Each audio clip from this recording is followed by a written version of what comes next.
আমার স্বামীর পরকীয়া যেদিন প্রথম ধরা পড়ে আমার কাছে, সেদিন আমি কান্না করিনি, বরং কোমল কণ্ঠে তাকে জিজ্ঞাসা করেছিলাম, আচ্ছা বলো তো আমার ঠিক কি পরিবর্তন করা লাগবে, কি পরিবর্তন করলে তুমি অন্য মেয়ের থেকে আমার কাছে ফিরে আসবে? আমার কাছে মনে হয় আমি নিশ্চয়ই কোথাও একটা তোমার মনের মতন না, তুমি আমাকে এজন্যই পছন্দ করো না, তুমি বললে আমি শুধরে নিব। কথা শুনে আমার স্বামী উত্তরে বলল, তুমি একজন ভার্সিটি প্রফেসর, অথচ তুমি ভীষণ সাদামাটা থাকো, এটা আমার মোটেও পছন্দ না।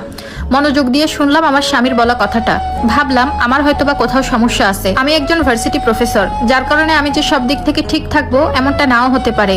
আমি হয়তোবা আমার স্বামীর চোখে স্মার্ট না, কিন্তু বিশ্বাস করেন আমি যথেষ্ট স্মার্ট একজন মেয়ে। তারপরও আমি আমার হাজবেন্ডের কথা মনোযোগ দিয়ে শুনলাম। এরপর দীর্ঘ 2 মাস লাগিয়ে আমি নিজেকে এর থেকে আরো বেশি স্মার্ট করলাম। নিজের সাদামাটা খোলসটা ছাড়িয়ে এবার আমি বাইরের জগতে বেরিয়ে পড়লাম। নিজেকে যখন পরিপাটি করে স্বামীর জন্য তৈরি করলাম, ঠিক তখন দেখলাম আমার স্বামী তাতেও আমার উপর সন্তুষ্ট না।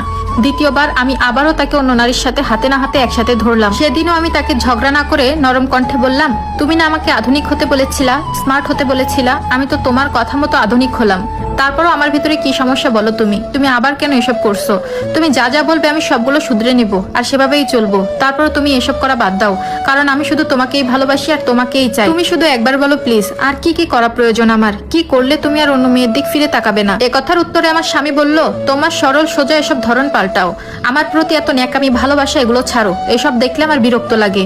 মানে হচ্ছে আমি আমার স্বামীকে প্রচুর ভালোবাসি, প্রচুর শ্রদ্ধা করি, আর এই জিনিসটাই তার কাছে খুব বিরক্ত লাগে। আমি খুব সহজে তার কথাগুলো মেনে নিলাম, স্বামীর কথাই বদলে গেলাম। তাকে আর অতিরিক্ত ভালোবাসা দেখাই না, স্বামী ভক্তও দেখাই না। যদিও আমার স্বামীকে ঠিক মনে প্রাণে ভালোবাসি, কিন্তু এটা সামনাসামনি আর প্রকাশ করি না। এভাবে চলতে থাকে কয়েক মাস। তারপর আবারও আমার স্বামীকে আমি তৃতীয়বারের মতো পরকীয়া করতে নিজের চোখে দেখি।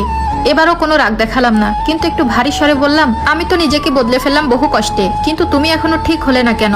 তুমি ঠিক যা যা বলেছিলা সবই তো করলাম, নিজেকে বদলেও ফেললাম, তাও কেন তুমি আমার কথা শুনলে না? কি দোষ ছিল আমার? তখন আমার স্বামী রেগে গিয়ে কি বলল জানেন? বলল, আমার তুমিটাকেই পছন্দ না, তুমি আমার আশেপাশে থাকলে তোমার অতিরিক্ত ভালোবাসা দেখলে আমার দম বন্ধ লাগে। যার স্বামী এতবার পরকীয়া করে সেই মেয়ে কিভাবে এত শান্ত থাকে? তুমি কি আদৌ আমাকে ভালোবাসো? তুমি যদি সত্যি আমাকে ভালোবাসতে তাহলে তুমি আমাকে অন্যর সাথে দেখে রাগ দেখালে না কেন?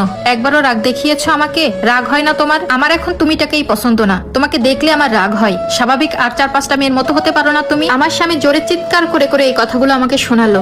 তখন আমি একটু হাসলাম, হেসে বললাম, রাগ তো দেখাতেই পারতাম, কিন্তু দেখাইনি। কেন জানো?